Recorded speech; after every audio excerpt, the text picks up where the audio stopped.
अरबों साल पहले, जब ब्रह्मांड में न कोई ग्रह था, न कोई जीवन, सिर्फ एक विशाल गैस और धूल का बादल तैर रहा था। उसी को कहते हैं नेबुला। एक दिन यह नेबुला अचानक सिकुड़ने लगा, गति बढ़ने लगी और केंद्र में बेकाबू गर्मी जमा होने लगी। इस आग और ऊर्जा के विस्फोट से जन्म हुआ हमारे सूर्य का। सूरज के चारों ओर बची गैस और धूल एक विशाल चक्र की तरह घूमने लगी।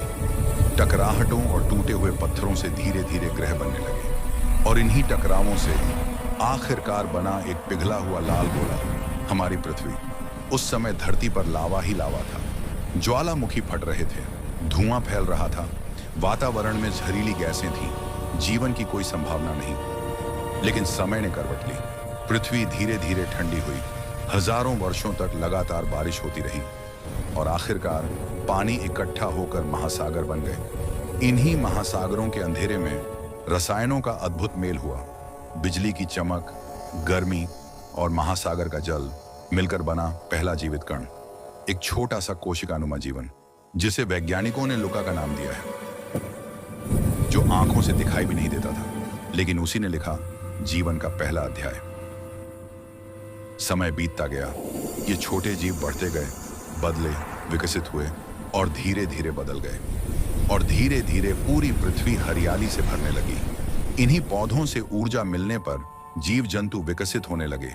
पहले मछलियां बनी, फिर जमीन पर चलने वाले जानवर, फिर बहुत बड़े और विशालकाय जानवर भी हुए, जैसे डायनासोर,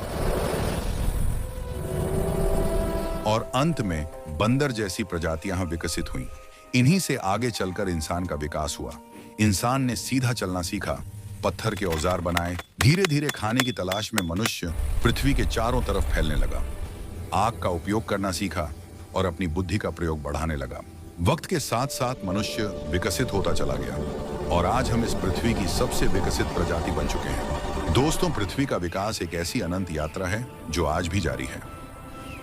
आज हम जिस दुनिया को देखते हैं वह करोड़ों साल के संघर्ष, बदलाव और विकास का परिणाम है।